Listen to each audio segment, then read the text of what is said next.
माझ्या व्हायरल अक्षतांच्या हारांच्या व्हिडिओवर तुम्ही विचारलेल्या प्रश्नांची उत्तरे यासाठी खास हा व्हिडिओ. 26 फेब्रुवारीला माझा पहिला अक्षतांच्या हारांचा व्हिडिओ व्हायरल झाला. त्यानंतर 4 आठवडे मी भारतात असल्यामुळे मला व्हिडिओ बनवायला वेळ नाही मिळाला. परंतु महाराष्ट्र टाइम्समध्ये दिलेल्या मुलाखतीत मी काही प्रश्नांची उत्तरे दिलेली आहेत. खास हा डिटेल व्हिडिओ सर्व प्रश्नोत्तरासाठी. सगळ्यात जास्त विचारला जाणारा प्रश्न म्हणजे तांदळांचा हार किती दिवस टिकतो. तर मला असं वाटतं जेवढे दिवस आपले तांदूळ टिकतात तेवढे दिवस हा हार टिकायला हरकत नाही, जर आपण ते व्यवस्थित आणि काळजीपूर्वक वापरले तर. पुढचा प्रश्न असा होता की हार करताना तांदूळ तुटतात का. तर होय, जर तांदूळ ठिसूळ असेल तर आणि आपण दोऱ्याचा ताण जास्त दिला गाठ मारताना तर तांदूळ तुटतात. परंतु तो मला असं वाटतं तेव्हाच तुटलेला बरा, तर आपल्याला गाठ उलगडून परत नवीन तांदूळ त्याच्यामध्ये ओवता येतो. ताण जास्त झाला तरी काही हरकत नाही तेव्हा, कारण ठिसूळ तांदूळ तेव्हाच तुटून जातात आणि चांगले तांदूळ मग तसेच आपल्याला ओवता येतात. त्यानंतरचा प्रश्न, हा हार रोज बनवता का आणि आपण या हाराचं नंतर काय करता. तर नक्कीच हे हार रोज बनवणे अशक्य आहे, कारण खूप वेळ लागतो हा हार बनवायला. आणि या हाराचं मी नंतर काय करते तर मी पुनर्वापर करते.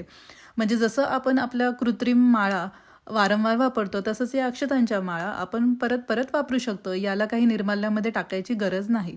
त्यानंतर विचारला जाणारा प्रश्न म्हणजे हा हार कधी बदलता का रोज रोज बदलता. तर नक्कीच हे हार आपण आपल्या इच्छेनुसार बदलू शकतो. त्याचा काही नियम नाही आहे. देवांना अभिषेक घातल्यानंतर हवं असेल तर बदलू शकतो, नाहीतर तोच हार परत वापरायचा. त्यानंतर एक असा प्रश्न होता की हे तांदळाचे हार धुतले तर चालतात का. तर नक्कीच हे धुतले तर चालणार नाही, कारण ते धुतल्यानंतर खराब होणार, तांदूळ ठिसूळ होणार आणि हार तुटून जाणार. पुढचा प्रश्न असा होता की हे तांदळाचे हार का घालतात. तर हे अक्षतांचे हार देवघरातील देवांना घालणे ही परंपरा किंवा हे असं तरी मी आतापर्यंत कुठे बघितलं नाही आहे. मला माहीत नाही याबद्दल.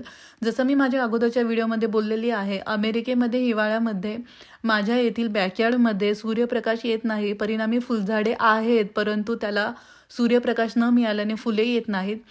म्हणून जसं आपण फुलांचा हार बनवतो, वेणी बनवतो, तसं आपण अक्षतांचा हार बनवूया या विचाराने हे हार मी तयार केलेले आहेत. आणि हौसेने एक शृंगारात्मक देवासाठी केलेली सेवा आहे.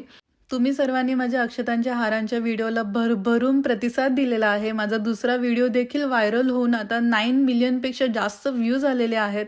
खरंच हे सर्व फक्त तुमच्यामुळे झालेलं आहे. तुम्ही त्याला एवढा प्रतिसाद दिला, भरभरून कौतुक केलं, प्रेमाचा वर्षाव केला आणि खूप खूप आशीर्वाद दिले. खरंच मनापासून कृतज्ञता व्यक्त करते. खूप आनंद होत आहे या गोष्टीचा आणि कित्येक जण फोटो शेअर करत आहे, टॅग करत आहेत. खरंच खूप खूप धन्यवाद. Thank you so much for all the love and blessings.